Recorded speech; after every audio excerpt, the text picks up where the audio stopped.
Hello BookTube, welcome back to my channel. My name is Juan. I am just one reader. You've read the title, you know the drill, you know what we're doing. Let's just do it. These are the top 10 worst, most disappointing, letdown reads of 2023 for me. Coming in at number 10, The Last House on Needless Street by Catriona Ward. This is a psychological thriller. In all honesty, it's not by any means a bad book. It's just a book that has a lot of twists and turns, and it heavily depends on the final reveal. And to me, it just felt incredibly simple, predictable. I was able to see it coming from page 2, so I thought, is this really what the twist is? It was. It was incredibly disappointing, and well, even though it was disappointing, I am putting it on my number 10 spot because the journey to the destination was actually pretty enjoyable. It's a book that I really enjoyed reading. It's dark, atmospheric, kind of creepy, but yeah, it did not stick the landing. Coming in at number 9, Percy Jackson books 3 and 4 by Rick Riordan. I feel very bad putting these books here on this list because I really think these books would have appealed to me a lot if I were like 11, which I am not.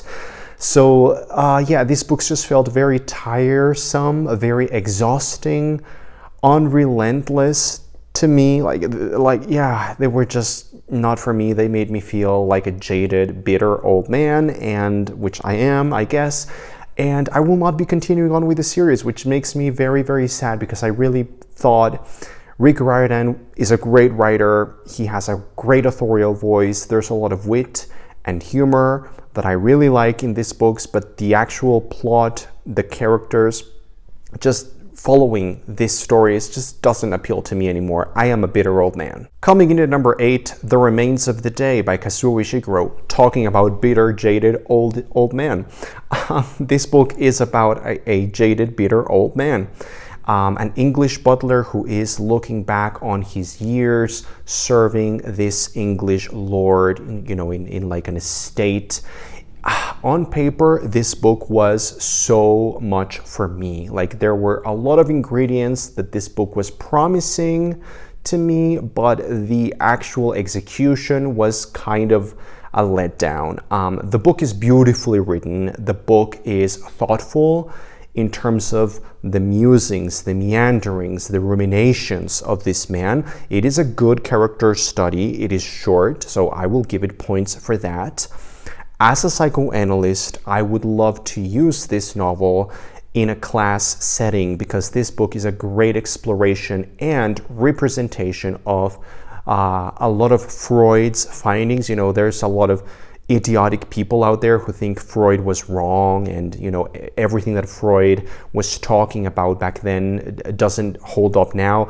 You are wrong. This book will show you why. I wish that it had been a more enjoyable experience for me as a reader, but it still has some good value in it. Coming in at number 7, the collection Sharp Ends by Joe Abercrombie. Joe Abercrombie, to me, is a very inconsistent, irregular fantasy author. I really like some things that he has done in his previous books, but here it just felt like a mishmash, like a very unnecessary, meandering, pointless, meaningless accumulation of supplementary material of you know, things that have to do with his world of the First Law universe, and some of those stories just didn't really have anything to them except, oh, here's something else that you didn't know about blah blah blah, and there was no real like urgency or rhythm or purpose or drama in them. So yeah, this just felt like, why would you put this collection together? Coming in at number 6, Totem Pole by Sanford Friedman. This is a novel that I was sure I was gonna love. It has a lot of ingredients on paper that would make it a perfect fit for me. It is a gay coming-of-age novel. It's a buildings romance told. It tells us in different chapters the story of this man's life, and we get to see that life from early childhood up until, you know, when he's older. But the writing style was horrendous. I thought it was very, very much like overly written. It was overwritten, a lot of really, really horrible descriptions and metaphors, and it just felt very cliched to me. And by the end of the book, I felt like nothing really had happened and nothing really stuck with me. So it was just like a meh kind of book, and it was not well written in my opinion. Coming in at number 5, a BookTube darling and a Pulitzer Prize winner, Olive Kitteridge by Elizabeth Strout. There were some things in this book that I thought were really charming and really clever. It tells the story of this community, of this character, Olive Kitteridge, the titular character, but it tells the story through short stories or vignettes following different characters in this town, and I really like that aspect of it, the storytelling. Sometimes it gave me this kind of like little town community, like Gilmore Girls-y kind of vibe. But then, I don't know, I just felt very disconnected to the character, all of the characters and all of the stories. I started to feel like there was something in the writing that felt very melodramatic and saccharine sweet. I don't like books that feel sweet or corny or cheesy or, you know, like tugging at your heartstrings that hard. And yeah, no, this book, no. Coming in at number 4 is The Handmaid's Tale by Margaret Atwood, which I feel saying that is some kind of heresy or sacrilege or something here on BookTube, because this is a much beloved book and it's been adapted into a show that I have no interest in watching now that I've read the book. The problem with reading this book now is that I have, at this point in my life, read so many far superior examples of this kind of dystopian future that this just really, you know, failed in comparison. I understand the value of this book. I understand the cultural significance of the book, and for the time that it was written, when it was originally published, I get that the book was sort of doing something new, like a pioneer and everything, but right now I felt like it gave me nothing. It just felt very boring, very uninteresting. The writing, I don't really like Margaret Atwood's writing here. And yeah, I've read 1,000 things that are similar to this, but much better written, much cleverer and funnier, and this was just like a big blob of cardboard nothing to me. Coming in at number 3, Jade City by Fonda Lee, which is book 1 of the Green Bone saga. I really want to try fantasy trilogies and fantasy stories, fantasy sagas, to get lost into, because fantasy is, I think, my favorite genre. But it's so hard to find worthwhile fantasy stories and fantasy authors, because there's a lot of really bad fantasy out there, like this one, or like Brandon Sanderson and that kind of nonsense, which is nonsense to me. It might be gold for many people, but to me, it just feels like, And Fonda Lee's Jade City was not obnoxious or artificial and nerdy and badly written like Brandon Sanderson is, but this was just, again, like a big blob of nothing. When I finished reading this book, I sort of had to think out loud, do I really care about this enough to buy book 2? Should I really dedicate another week to reading this kind of thing in book 2? And the answer was, well, if you are thinking about that, it means that no, there are no reasons, not enough reasons. The book was fine, the characters were fine, the writing is very mediocre, very lackluster, the world building is so bland, the magic, what little there is, not interesting, and yeah, I just found like very little to hold on to.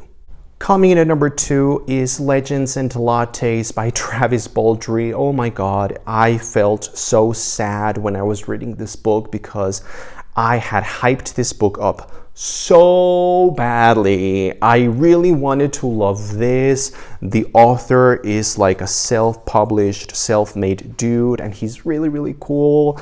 And he has the most amazing curly hair. As a curly-haired man myself, I wish I could do the things with my hair that this man does with his. I really wanted to love this book. Also, this book has a great premise. It's fantasy characters, like a fantasy setting, fantasy story, but with coffee. I am a coffee enthusiast. I prepare specialty coffee every single day, at least 3 to 4 times a day. I am making specialty coffee from scratch, and this book could not have let me down more. It was just so boring, bland, simple, mediocre, just another typical rom-com with no value in it. Like, no, there was no coffee in this book for me. Like, I really thought this book would lean more heavily to the lattes part of the title, and it did not. It was just a very cutesy story, but if the thing is, I had hyped this book up so much in my mind that this was just like, really, that's it? People like this book so much? Why? And finally, we have come to the #1 spot, the book that I was like scratching my skin when I was reading it. I wanted to throw the book out the window the instant that I was done with it, and that is A Knight of the Seven Kingdoms by George R.R. Martin. This man has the most horrible writing style, in my opinion, which is a shame because I really, really, really, really feel like he has some great ideas, some great characters, some good premises, but then everything is dragged down, bogged down by the writing style. I hate the way that he writes. There is no editing process that you can feel here. It feels like a very unedited book, and it's cloyingly bad the way that this book is written. In my opinion, this is a very personal, subjective thing. If you like this kind of writing style, or you just don't really, if you have no problem with it, you'll be fine.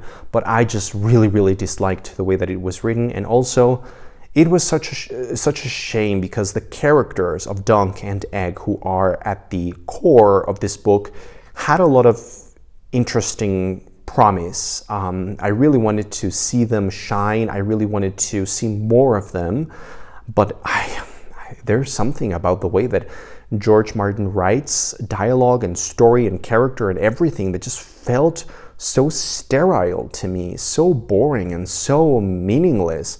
By the end of this book, I was just like scratching my head, like, why would someone write these stories? Like, there was no enjoyment, no value, nothing, just a big nothing. Anyway, those are the top 10 worst, most disappointing books that I personally read in 2023.